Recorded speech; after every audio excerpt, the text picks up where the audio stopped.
All right, what's going on, everybody? The Iceman here on this Monday, the day after the Money in the Bank pay-per-view. I thought the pay-per-view was very good.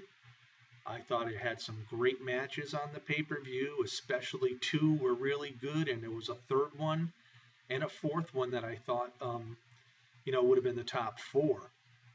But anyway, the pay-per-view started off with the 10-bell salute. All the roster out there with Vince, Stephanie, and Triple H to honor the passing of the great Dusty Rhodes. I thought this was a great thing that the WWE did. And they were playing some video highlights and, of course, Dusty Rhodes' music, which was very, very enjoyable to start off the show.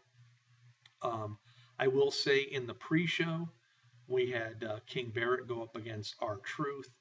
Barrett's push seems to be, stopped a bit. R-Truth's getting a pretty good push by the WWE. He's now on TV a lot. I think they like his character because he's pretty funny. And anyway, R-Truth ended up getting the victory over Barrett, which I'm not surprised. So to open up the card was the Money in the Bank briefcase ladder match. Now you had your contestants of Kane, Sheamus, Randy Orton, Kofi Kingston, Neville, Roman Reigns, and Sheamus. Now this match was a pretty good match. It was a lot of good stuff that went on in this match. Although I will say this, there was a lot of guys that were outside the ring more than they were inside the ring. Roman Reigns was one of them.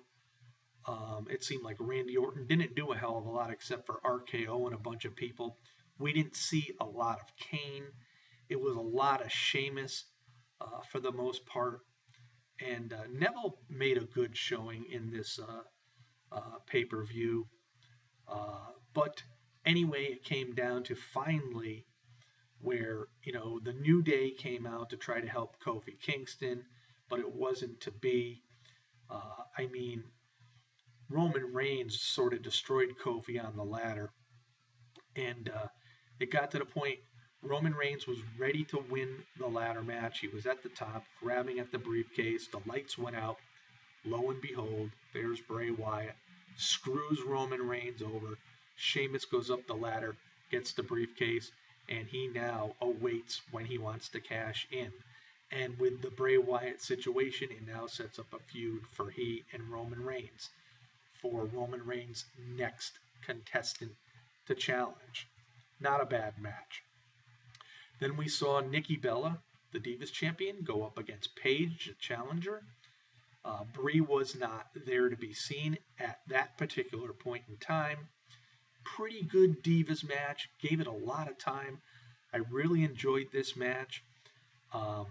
I wasn't sure who was going to win, but I had an inkling it might be Nikki Bella retaining because I have a funny feeling the WWE wants Nikki to break AJ Lee's all-time Diva reign record.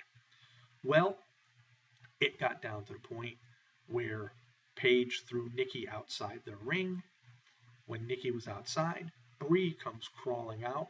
She was all stuffed, trying to look like Nikki, and went in the ring and got a quick challenge with Paige.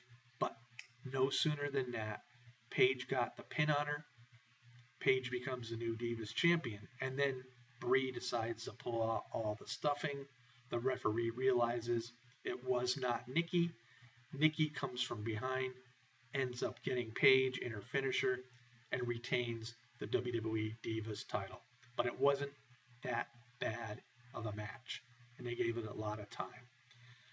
Then we have NXT Champion Kevin Owens going up against United States Champion John Cena. Another classic match. These two guys just have chemistry you wouldn't believe, much like CM Punk and Cena had a few years back. Owens and Cena delivered in this match. Once again, they pulled out all the stops. I saw moves Cena makes, or made, that I haven't seen Cena make. or haven't seen Cena make in a long time. Kevin Owens has another large repertoire of moves.